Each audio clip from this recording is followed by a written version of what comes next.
Welcome back. Yeah? Welcome back. You ready? I'm ready. Darcy, appreciate the time we spent discussing science behind tar spot.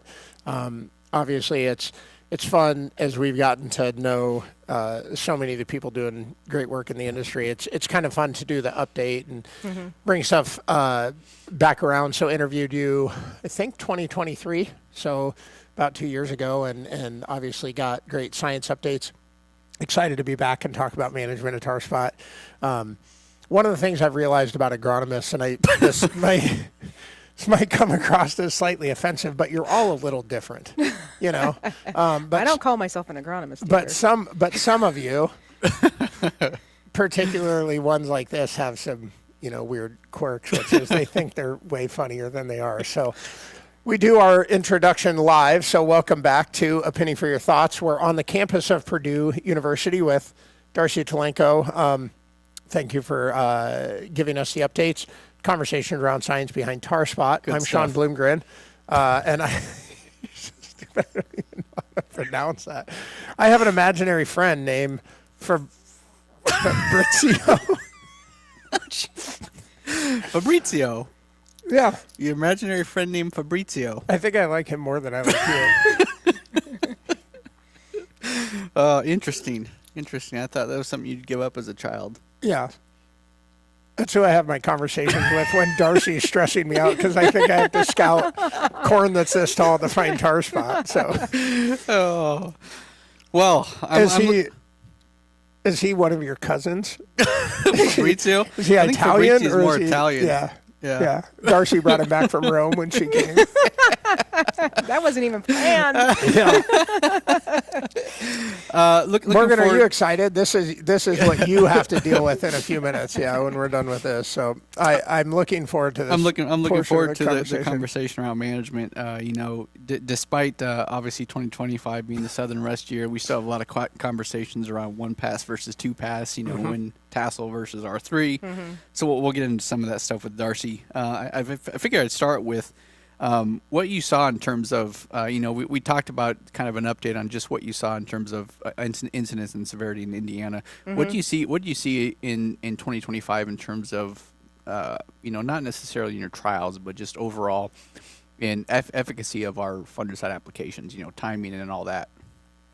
Well, I think that if you have a disease there, we're probably still seeing decent efficacy if the disease is really ramped up, I guess. Timing. Most of our trials still, we're going at that R1, probably application timing is what we're looking at when we're evaluating that. I look at what happened this year in both diseases. I guess we'll come to. We just finished harvesting up at our Penny Purdue site where we have the tar spot work. Did you say Penny Purdue? Penny. Oh, Penny. Penny, not Penny. Oh boy. It's a I-N-N. His head's already big enough. It's like a new favorite site. Yeah. Right, and so if I look at that timing, I mean, our ones, and I was surprised because I was thinking tar spot was delayed and didn't really ramp up at the canopy, but we still ended up with like 30% at R6. Wow. So we still had good severity level, and my yields are over the a little variable because we had droughty conditions. So some of my statistics aren't popping as much as I like to see on good separations of treatments, but I do have some treatments that are 20 plus bushel yield response to the fungicide at that R1 timing. So I guess when I go back to the timing on tar spot, I've yet to see that one fail me.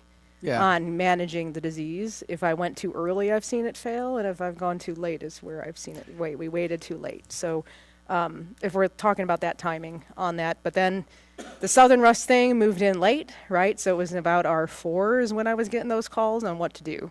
And if you look at our charts on timing and best optimum timing for tar spot, when do you find it? When do you trigger? R4 is the last one where we're like, we'll might trigger a fungicide there. But there's a debate there because then the corn prices were not where we need to be to really justify this expense. The good news is on the Southern Rust side, there's some cheap generics that work really well for Southern Rust. So that was We're going to make shirts. So Ty, one of my partners in my business, wants to make shirts that say corn doesn't know the commodity price. Right. Agronomy first. And I think it's interesting because that's the conversation we had over and over again. We were calling Andrew, scouting fields in the middle of August going, holy buckets, we got a problem out here, right? I mean, we could find everything in our part of the world. Southern rust is more prominent than tar spot, but we're going, what should our response be? And the response from the grower is the commodity price is $360 or whatever it was back in August, and it's like, well, economically it doesn't make sense, but the corn doesn't know that, right? I mean, the corn has no idea. It's just responding to its environment, which certainly, when we have these conversations, it's hard not to factor that in, but corn physiology doesn't care, right? It doesn't know what a tariff is. It's simply trying to respond to the environment around it. Right, and so I guess those are the questions we were having as well, and the question on that field-by-field basis is, what is that yield potential in that field? Has that one been really good for you, or is it like it's not doing so good this year because we had the droughty conditions? But if it was like a high-yielding potential that you saw, then you're going to have to weigh the numbers. So let's just say $4 corn at a $30 application cost. Yeah. You need 7.5 bushels to pay. Right. So do you get that or not? That's the question. Yep. Well, 20 bushels would, right? And so that's the debate. That's the big. Yeah. And the odds game we're playing. And right? nobody's willing to guarantee the producer because they can't of the outcome, right? Yeah. And so it's interesting. We sat here last night talking to Ignacio about some of the digital tools that are coming and modeling, trying to be a little more predictive, because emotion gets in the way of that, right? I mean, I distinctly remember where I was standing in a field, had my AirPods in, talking to you, and absolutely my gut instinct was this field should get a second application of fungicide. My emotion said, I don't really want to call this farmer and tell him to write me a $30 an acre check to redo this process. My assumption is that's going to be a pretty colorful conversation, right? And it's not going to be in my favor. In hindsight, we look back and go, holy cow, we probably left some bushels on the table. And so it'll be interesting if we could get to the point where we can take some of the emotion out of it. 10 years from now, are we having more informed conversations with some of the technology? Yeah. That'll be valuable. But talk about, if you would, we've already mentioned the other disease, right? So Southern rust. That other guy. Yes, yeah, that other thing. What a wild 2 years, right? I mean, 2 years ago, this is the only thing we were talking about. Now, Southern rust. But talk, if you would, about kind of the, I guess maybe your observations of incidence and severity and kind of how those two things interacted together. So in central Iowa, we saw a competition for leaf space. Right. Well, that's all of them, right? And so I'm going to throw a third one in there. So I saw more gray leaf spot than I've seen in years. Yeah. Here, Really? like at Acre, we had pretty good gray leaves, like 10 or 15% gray leaf spot. If I look at Morgan and some of our, so I have a susceptible. I put out. Yeah. I put the worst conditions out. It'll get everything. And so gray leaf spot. I had some beautiful pictures of gray leaf spot too. So again, it's who got there first. So there's only so much leaf area, right? Who do you think's more aggressive between those three? I still think who got there first, and then because we really, that's a good question. But how do we even do that assay? Yeah. So which spore landed first, got in, gets that real estate, right? Yeah. And so it all depends on your field history, and then the southern rust. I mean, the good thing on the southern rust is because we clear the slate in January. If you look at the map, January 1. Hopefully it'll flip and it'll be all white for the United States until, because we don't have any overwintering corn here in the Midwest, I hope. That could be a host. So that was where it has to come from, a living host with our rusts. It'd be some hardcore genetically modified corn if it could survive winter. Well, I know we got enough volunteer corn that if we're going to need the temp to help us. Right.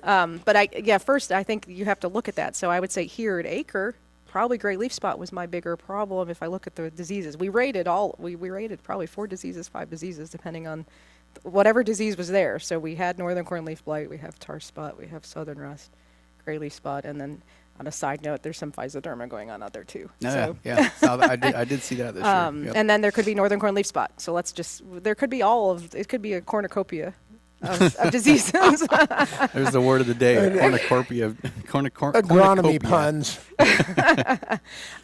So again, I think it looks at, so if I look at, that's why we have trials across the state. So Indiana, we have different environmental conditions in northern Indiana, central and southern.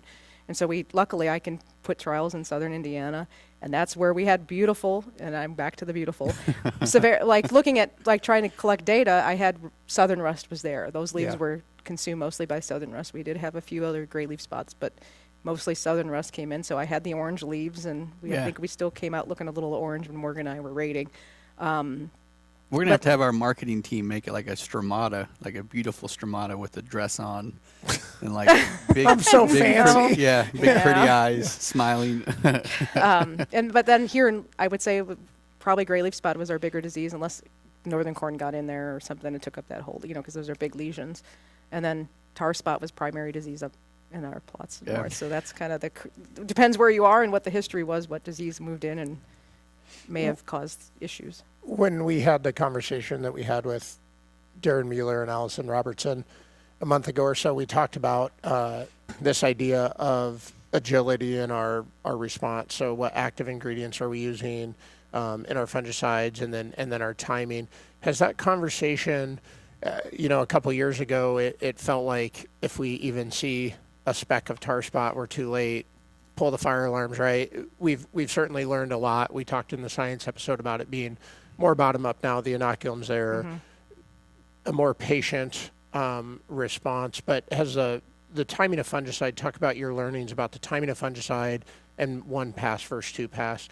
And I'm going to modify your question. I'm going to ask 3 questions. So timing, 1 versus pass. 2, Okay. and then active ingredient. What have we learned about actives? Okay. We'll start on the Throwing timing. everything. Yeah, let's go timing So first. timing, I know there was a lot of spray before you see. There's a lot of conversation of that. And I would say if you're not scouting on a regular basis, maybe you need to because you weren't there when it was first active.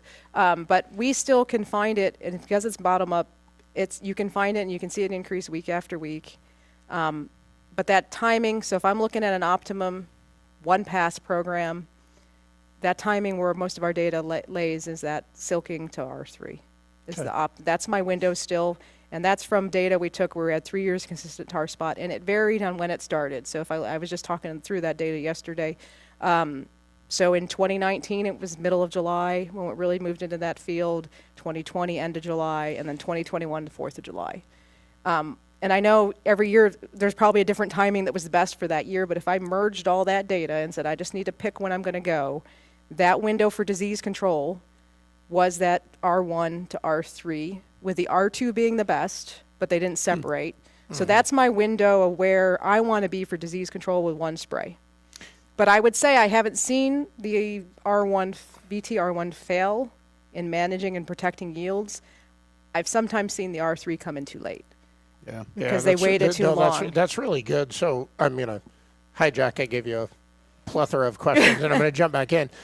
But we have a lot of historical data that says, like the second I see a tassel, I should spray, right? And that's historically been for gray leaf spot, the biggest yield response, right? And so what we've talked about is all of a sudden the environment's changed, right? So we're planting a lot longer RM products, significantly longer grain fill periods, and we have now 2 or 3 diseases that are impacting us, it seems like a lot later. Right. So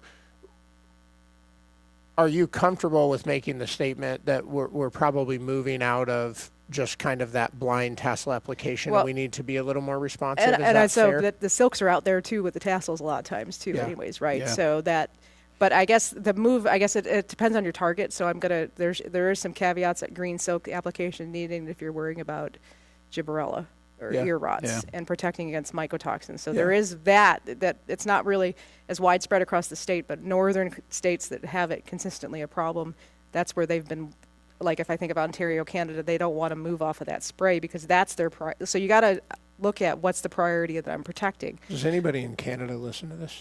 That's a good question. We should look that up. I don't know if we have anybody in Canada. I don't know, eh? Yeah. Hey, but I mean, a boot. But those are the questions. What is the biggest concern? So more Indiana, Iowa. I'm guessing rust and tar spot, right? Right. But then you think about your products aren't long, like they have a 3-4 week, some of them now, longer activity window. So where do we want that window to be? And if we start early, then we're probably going to need to finish off with something later, right? If the goal is to protect season long and protect that grain fill, that's the shifting that we have to think about. So, but looking at the one pass program, that R1 to VT to R3 is that optimum where we've landed. If I look at the yield potential, which is what your growers want, that window expanded to include that R4 timing. So, but it didn't give me the disease control. Which so would I say want a both. potential 2-pass. I mean, but I keep thinking about the soybean conversation, right? So like a few years ago, the idea of planting soybeans before corn was like, you might as well have a spike coming out of your head. People just thought like there's no way we would do that. For a long time, it was like first tassel, or even flag leaf, go get all your fungicide on. It just triggered everything. And we're having these conversations now where, it's like July 4th, the first yellow plane flies and everybody freaks out. It's like, we got to get our fungicide on immediately. And it's like, hey, let's be patient here, because what you're talking about is, so we had corn tasseling on July 4th or 5th, and we still had, 60 days till R4.5, R5, and it's like, holy cow, guys, we have a lot happening that we have to make decisions. So I think, for me personally, I'm really trying to challenge, at least our local area. We have to be patient. We have to understand, one, what are we trying to solve for, right? So obviously, yield is the ultimate outcome, goal, right? But we also have to recognize, to your point, 21 days of coverage is not a lot in a $30 application. And so I think Darcy's conversation, important. I think your comment, R1 to R3, kind of reinforces my train of thought. I mean, it really comes down to Mother Nature, right? Right, If I always like to tell people, look at the previous 2 weeks. You get to tassel, look at the previous 2 weeks. Have we been dry? You can probably hold off till R2, right? Right. And so let the previous 2 weeks, let the forecast also impact your decision, right? So if we got this wide window, if you're trying to make one app that's going to have the most impact on yield, right? Let Mother Nature, the ability to be proactive and not have to call a plane, drones will help impact this too, right? I think it really comes down to just being more reactive. I like to be proactive, but let Mother Nature dictate some of that. Well, it's a little bit predictive though, right? So taking the information we have and being predictive, but I guess understanding that R2, even R3 isn't necessarily too late, right? Right. No, that's as long as the disease hasn't started, right? Right. And that's why you need to be out scouting and being there in the fields and monitoring for it. But I also think, some of the logistics, I know that comes into play with guys trying to cover so much acreage that then they got to get on the sprayer 3 weeks prior to getting it, takes 3 weeks. So then there's that, you got to be flexible, but also understand that we may not be exact. Yeah. But, so I when I look at using a fungicide, I want disease control and yield protection, right? So I want the two things coming out of it, not just yield protection. Yeah. But that's where my R4, when our data, even though there was disease there and we didn't slow down disease, we did still protect some of that yield that hadn't been affected. That's where I'm willing to, that's why it says up to R4 will go. And our data, anything at R5 didn't get us either. I didn't control disease, and I really didn't see the yield protection. Now, I know I have guys that say they see something, and I'm like, then if you're looking at that, did you run a test strip? Did you really see that? I'm not going to argue if you see something that's effective on your farm, but in general, that's where we're going to stop. Is if we've if we reached done, I'm going to let it go, and hopefully we make it. Yeah. So. Yep. What about any updated learnings around active ingredients? So you mentioned generics for southern, so azoxystrobin is obviously kind of been the main control mechanism. But when we think tar spot specifically, what's your? Well, I think you have your set, and we're still using mixed modes anyway. So I guess I'm not going to go out with single mode of action ever. So if you're going to be making your own stuff, please put two things in there. And then I look at the, but I mean, that's where I guess that you talk about things that keep you up at night. What keeps me up at night is knowing that guys are putting out 3 or 4 fungicide applications in corn. And the reality is we just have 3 modes of action that we're dealing with, right? And there's cross-resistant. Usually in our pathogens, once we're resistant to one of the modes of action, it's cross-resistant across the board of whatever's under that QOI or DMI window. That's what keeps me up at night is we're applying too much, and then we're going to select for resistance, and then where are we going? Because there's nothing new and really that in the pipeline. Yeah, I think about that a lot too. You get some of these diseases that produce a lot of spores, have a lot of lesions, multiple. It's not a polycyclic versus monocyclic, and then you're making an application on lesion. Sometimes I think you make words up. I do most of the time. I'm gonna go Google that. Those aren't made up. Those are. And then you got the potential for selection pressure, right? The more generations you have per season, it's concerning because we don't have that many options. Right. And so I look at other crops, right, where they do spray on a weekly, bi-weekly basis to get optimum tomato production or whatever because they have to get the quality that we need. We don't need that, but if we start spraying like that, we're going to have more resistance develop in our populations just like they've seen. Luckily, we haven't really confirmed too much. I don't get how they get by with it in Brazil. You know, you hear them talk about like how many times they spray a fungicide or even insecticides in Brazil. It's even seed production, I guess, here in the U.S., right? Mm-hmm. You get some years where you'll spray 2 to 3 times. So from a IPM standpoint, the thing that's interesting is the drones have made application easier, especially the second pass, right? Yeah, but that is going to become a bigger concern, right? Because when the application cost is one of the biggest factors, I think that feathers that down a little bit or tempers the willingness to do it. But all of a sudden, I've got it sitting right there. I've already paid for it. So the drone's going to make the second application essentially just paying for the fungicide. It'll be a free ride, right? Yeah. Essentially, other than time. Yeah. Really? Yeah. I mean, if you own your own drone. Oh, if you own your own drone. Yeah. Yeah. I mean, but most aren't. I don't know. Operations that are running them. So. That's probably. I mean, in Iowa, we have a lot of growers that are starting to get drones. Okay. It's becoming pretty common. And so my one commentary on that is just making sure you know your actual boom width and understand actually understand what's going. These are the questions we haven't answered. What is actually coming out, and are we? I don't think we're having consistent coverage. Yeah, I would agree. And so then that also runs into the whole resistance worry that we're applying not at a full rate across the field in different areas. And so now we're adding, I guess that adds my other worry down the line on the coverage aspect. Yeah, we learned a lot, I think, this year. I think the last couple of years because you didn't get quite the visualization that we got with the severity of southern rust that we had this year. All of a sudden it was like, oh, wow, okay, we need to reevaluate this stuff. Yeah. Mm-hmm. And you're like, wait, it's not a 40-foot swath. Right. No, it's 15. Yeah, absolutely. And then, so these two diseases can show us actually where the coverage is because they're going to find anything that's not protected. And the reality is that, and that's where I've heard, I had a lot of coming back, well, disease is still here, look at, and, Morgan and I were in our field and we sprayed it 4 times and there's still disease here. But the reality is that's because we're not 100% covering all those leaves through the whole canopy. And then the products run out of activity. But the good news is you can go in and look and you can really see, oh, look at this leaf, it had good coverage compared to the leaf below it where we captured its coverage, and there you can see where the disease would be if we hadn't put a fungicide out. And I can see even in the crop canopy in the ground with the ground rig, we're covering the top 2/3 of the canopy, but you can see those lower leaves are just gone. Yeah. And we're going to have to, I guess, let it be, because that's we're never going to get it that way. So there's always going to be some level of disease in the field, but the question is that yield protection. If we had the budget, that's where we would have let it be coming in the background. Well, I was just thinking some of the research that we've cited that you've worked on looking at application methods, right? And there was some pretty solid research that would suggest aerial application is as good as a ground rig, especially with the Xylem Mobile, active ingredients.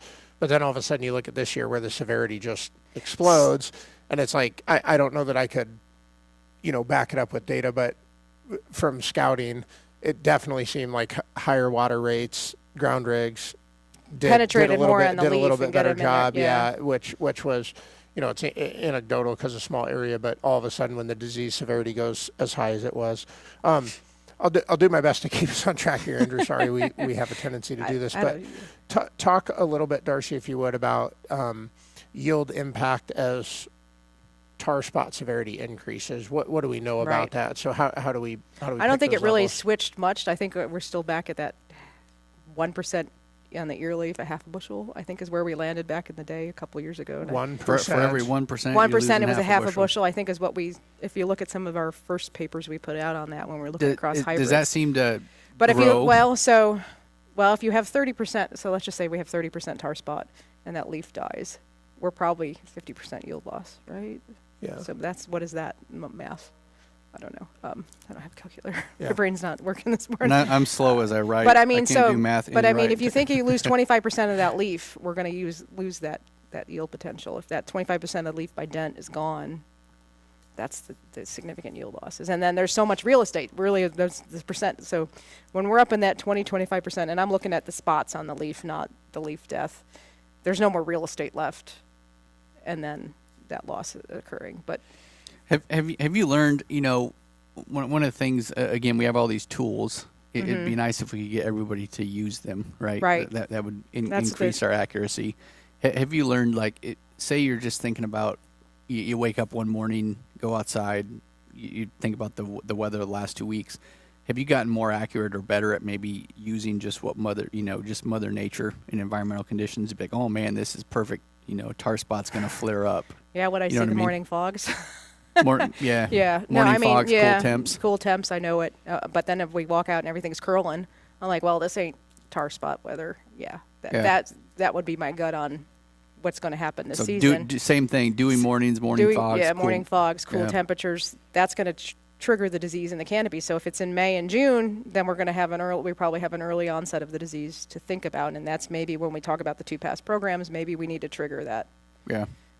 That early pass and then follow up. But we didn't get into that. And then you brought up kind of when you see lesions early, and we kind of touched on this, but being the management portion, if you see tar spot show up, V2, V4, does that change up your VT to R3, or is it still Mother Nature dependent around? I'd probably then trigger. I'd be ready to go with that VT R1. Okay. If I'm seeing it active in the field and our conditions are staying the same and we're not going hot and dry, then I'm probably going to want to trigger on that up front earlier as we see it. And you can watch it. You can say, is it moving up in some of those lower leaves? I'm seeing more and more every week and so I know that application really, that's worked right now in our trials right now where we were slow, it slowed it down, but still those time frames have worked. And I don't know how many we had late. We may have only had a couple R3s out this year, and I haven't looked at that data yet because that's still coming off. But I guess if I'm not finding it though, and we don't find the disease till end of July, then let's just hold on and wait, and maybe but then there's something else will blow in, so we have rust blow in, right? That's exactly what happened this year. Right. We were all worried about tar spots. So we were like, hey, let's hold off till R2, even though we had these maps showing us southern rust was going to, take off, and we really, I think, have to get super disciplined. You think about the 3 to 5 year economic outlook, right? It's going to be lean, right? Interest rates are high. We're working off, a lot of people are working off bank money. We just have to be disciplined in a commitment to agronomy and not get overly emotional, because I think if we do that, we're gonna make a lot of mistakes. We're already seeing it happen in fertilizer, right? Huge cuts in fertilizer, and I think that's gonna come back to haunt us.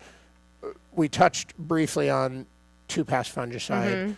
Talk about your learnings of 2-pass fungicide, and obviously coming off southern rust, but maybe let's exclude 2025 just because that's going to skew the data. So if I think about it, so 2021 is a 1 year where we really showed the benefit of the 2-pass program in our trials, where it started early. We had disease at July 3rd weekend. So that passes at the V8. We went with an late vegetative, and then we definitely, if we're going to go at V8, you don't have anything there. So we have 3 week later treatment. That was the best treatment I had seen, and up until that point, that I had 4 plots that were green in my trial location for that 2-pass program, and I think that netted us around 40 bushel total. So that, if you run the numbers, still might pay. What do we need? We need 30. We need 15 bushel to pay for 2 30-pass programs, right? Yeah. So that netted the time frame. If I look at what happened in 2024, so we had a lot of 2-pass programs, and Morgan's working on some of this data. The 2-passes looked, the guys would say the 2-pass, paid for me. The single pass did not get me anywhere. The 2-pass paid for me. Well, the reality is it was the second pass that paid. Carried the water, that carried the weight, is that the disease came in late, and that was where the protection was. Yeah. That first pass didn't do anything because it was gone before the disease really blew up. So the second pass is what was paying on that wide window of application. And so then, if I hear about we're going to put something out at V5 when we're side dressing. I don't want that. That's not protecting any ear leaf from disease. Yeah. So that's good. I guess that's where some of our 2-pass programs have shown that they've netted the yield, but which pass was really the one that was effective in protecting for this particular disease, and it's probably the 2nd pass last year. Have you noticed anything on planting dates, and then maybe and we keep talking about longer greenfield periods, later maturity products. Is there an interaction with planting date by maturity? And I'm trying to think if we've seen it, or if I got the data that has come out yet on separating. So we do have a planting date maturity group trial out with Dan, and I'm trying to think if they've even separated. I don't know which way they went. Again, it's going to depend on where the disease moves in and the susceptibility of those hybrids. In general, we were seeing the later maturing groups had higher severity overall. Okay. But you think about it, that's when the disease, they're still green and there's still tissue out there, and that's when the disease cooling is down. It's cooling down, and that's just, there's more, it's the longer susceptibility to the disease and then if we're later maturing, then do we need the products on the other later end of it? Yeah, that'll be good data, because again, the whole corn belt is experiencing that shift, right? Right. Yeah. And if we want to maximize kernel weight, not just kernel number, when we start talking VTR1, right?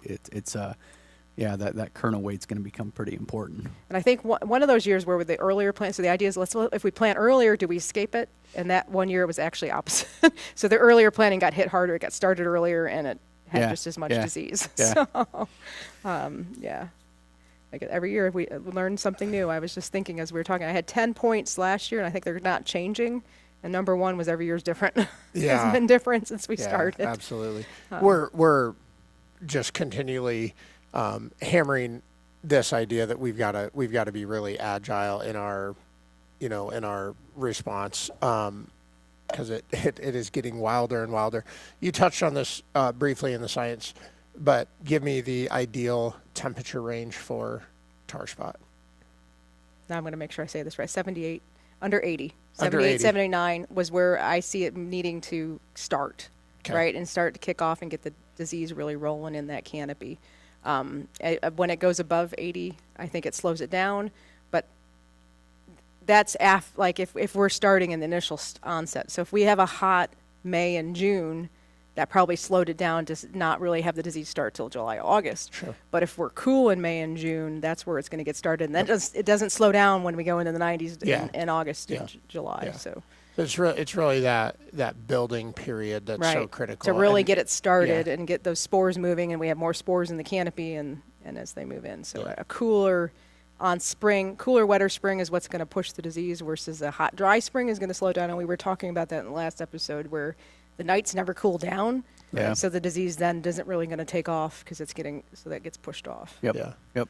I certainly feel it's fun to reflect on kind of like the angst of when this thing started and the worry that we had as an industry, versus now feeling a lot more confident in our ability to go out and respond to it.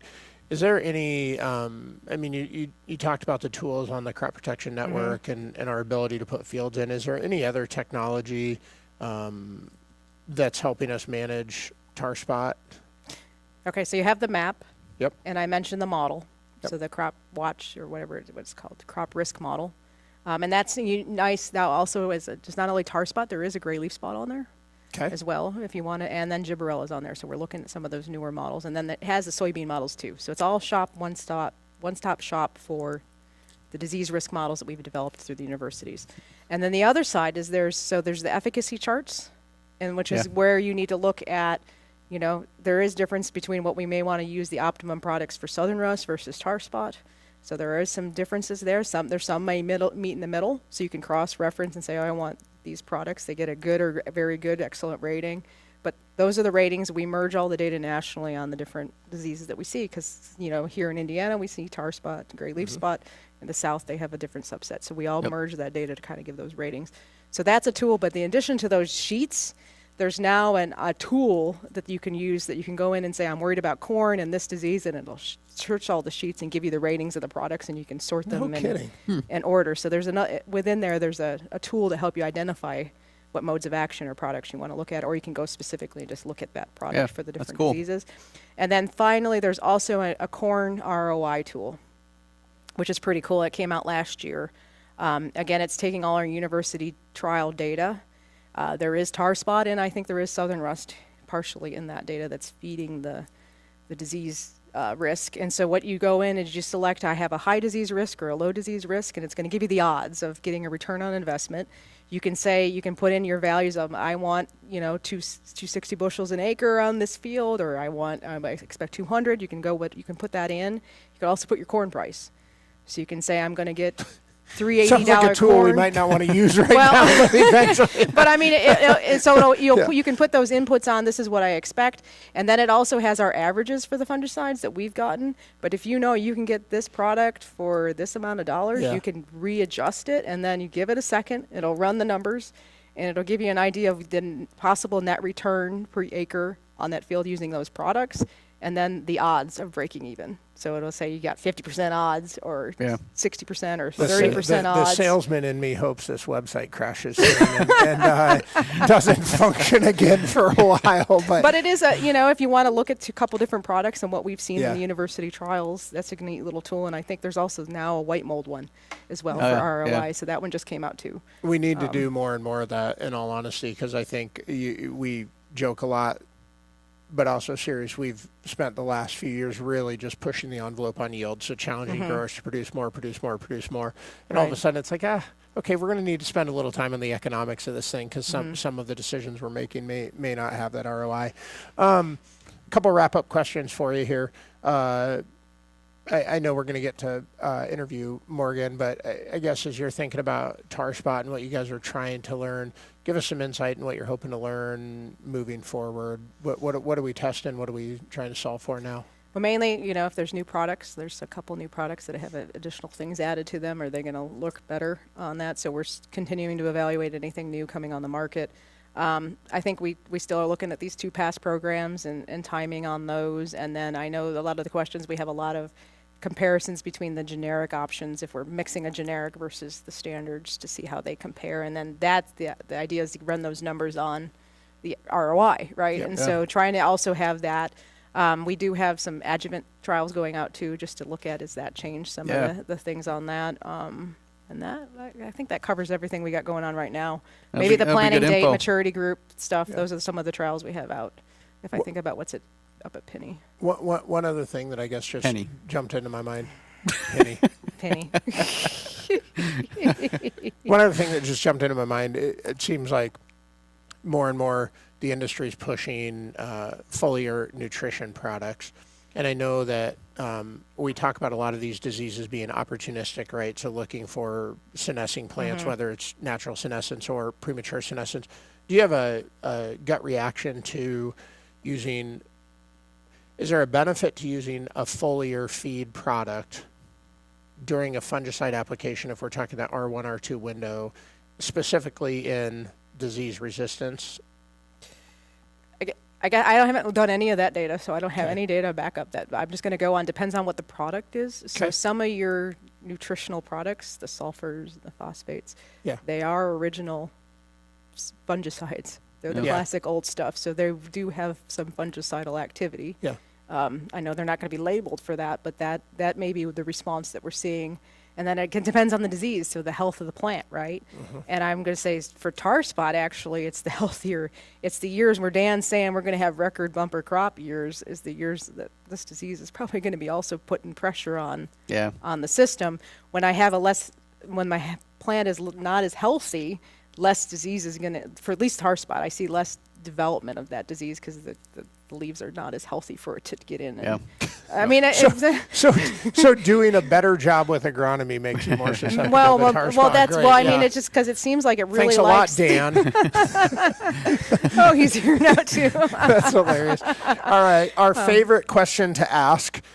Thinking about your career, what have you, as you reflect on your time in research, what's a really cool or impactful thing that you've gotten to be a part of? Well, I guess this project, right? It landed in my lap. The podcast? No, this tar spot thing.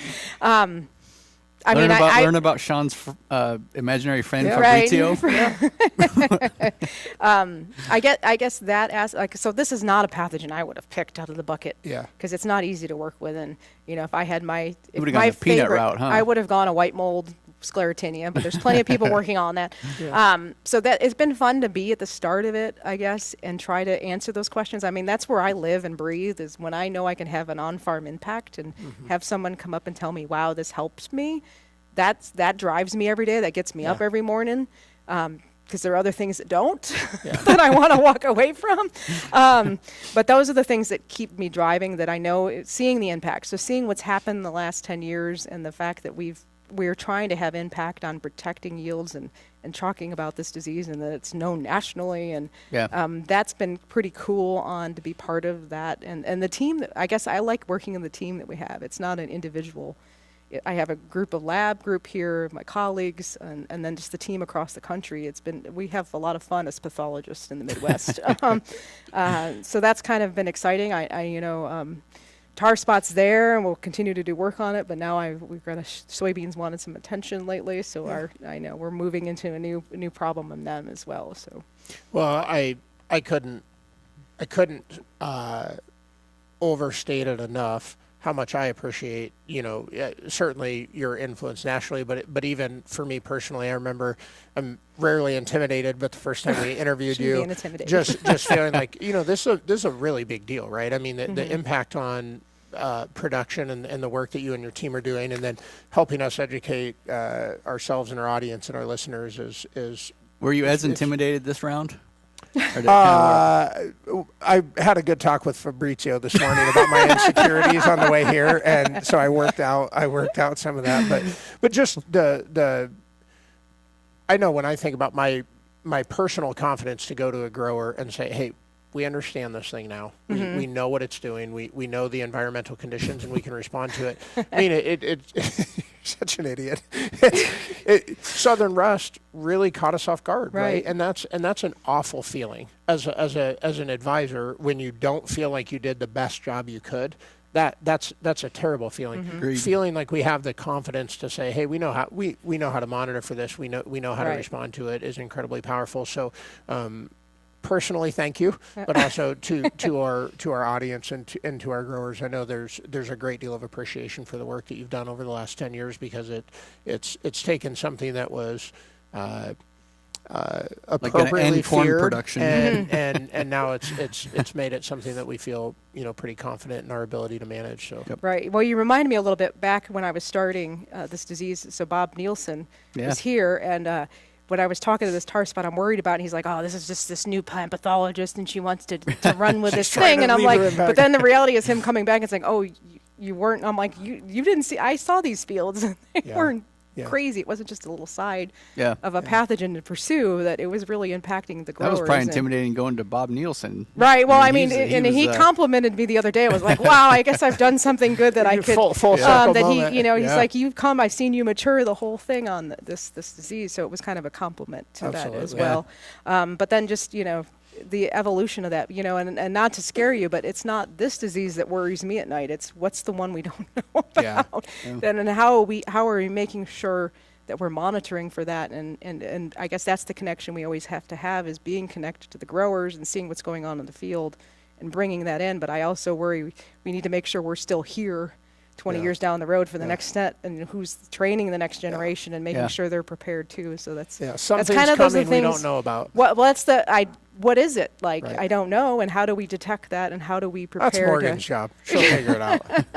How do we prepare for that, right? Yeah. But I think there's now tools we've established, like this mapping that came from the southern rust or soybean rust. So we were able to just use that had already been established to develop more of these maps and tools. So at least there's some tools that we can utilize and continue to build on as new things come. So it's never, I would say, I got a job security for a long time, right? And I guess I think that's the fun part too, is there's a new thing to look at, right? And there's always new questions, and I think I like that too. I get constantly evolving. Right. Yeah. Cash in my penny. It's time. All right, we got some key takeaways. Where we learn if he's paying attention. Yeah. I know one of the things that stood out is, the temperature preferences, not much has changed. It's 72 to 79 degrees. Mm-hmm. That's the ideal temperatures, and that's going to be, really look at the 24-hour average, right? Mm-hmm. If you're below 80 degrees, then maybe that's something to start thinking about in terms of infection and progression of that disease. What stood out too, over 90% humidity really slows down this pathogen progression. So that's something to think about as we track environmental conditions throughout the growing season. The other one is I think we all need to get better, myself included, take advantage of the models and all the technology that we have. You mentioned the crop risk model, looks at GLS, gibberella and tar spot. We have efficacy charts, we have corn ROI tool. So all these things can help us make better, improve our conversation with the growers, help us make better, more informed decisions and recommendations. So I think that's something that we all need to get better, myself included. And the other one that I think really stands out and is really going to benefit our listeners is this whole timing conversation. You mentioned, Darcy, that you see the best efficacy VT to R3. And so I think that really, if we're trying to make a one-timed well, how much? Run Burgundy. A well-timed. A well-timed one-pass fungicide application. It really comes down to what's the weather been like. It's not as easy as just pulling the trigger at tassel like it used to be. And so I think we need to have better, more informed conversation, and I think all this technology is going to help with that. And Sean, you had a really good question talking about the one pass versus two pass. It's getting tricky because we are really pushing maturity. I think, going back 10 to 20 years, seed set and the amount of kernels was hugely important. And so when we start thinking about disease and the impact at that time, we weren't planting 115-day products. We were planting a lot of 105 to 112-day products that didn't have the grain fill period that a 117-day product has. So I think we're kind of getting now to the point where the front half and the back half are kind of equally as important, whereas maybe earlier, 10, 15 years ago, that front half was a lot more important than the back half. And so now I think we're going to be having a lot of conversations. And again, learning from 2025, whether it was southern rust or tar spot, if we have a high incidence and severity tar spot year, we're going to be having a lot of conversations, whether we want to or not, around a one pass versus a two pass. And I think there's going to be a lot of two pass conversations that are going to allow us to potentially maximize kernel weight, which impacts yield. And so I think this might, again, as we continue to push yields, as we continue to push maturity, as breeding extends the grain fill period within our corn products, I think some of these two-pass conversations are going to become the norm as we progress. Again, there's a lot of factors, but I think the two-pass, it's going to be a lot more common conversation than what we're used to. You know what? We realized we didn't touch on one thing more is the resistance aspect. Yeah, absolutely. I was just going to say, if that's where I hope we won't rely so much on the fungicides, is if we really can get better resistance in the high-yielding variety or hybrids.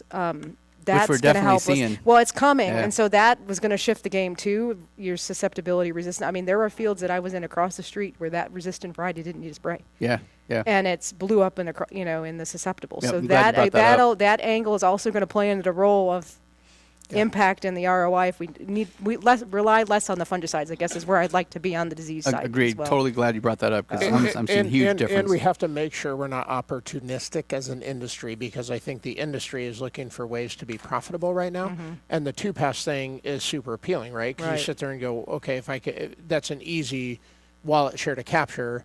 The IPM piece is really important. Stewardship of these products is going to be critical. And we're dealing with it on the herbicide side of it. We need to make sure that we don't forget that there's not a bunch of this stuff waiting. It's not like we have a bunch of the next mode of action stacked up that we're just waiting to deploy. So, and I would say the ROI may not be there for if you have resistance in the hybrid, because we've already kept the disease down. So that's just a side, but we need to be layering that in as well. So.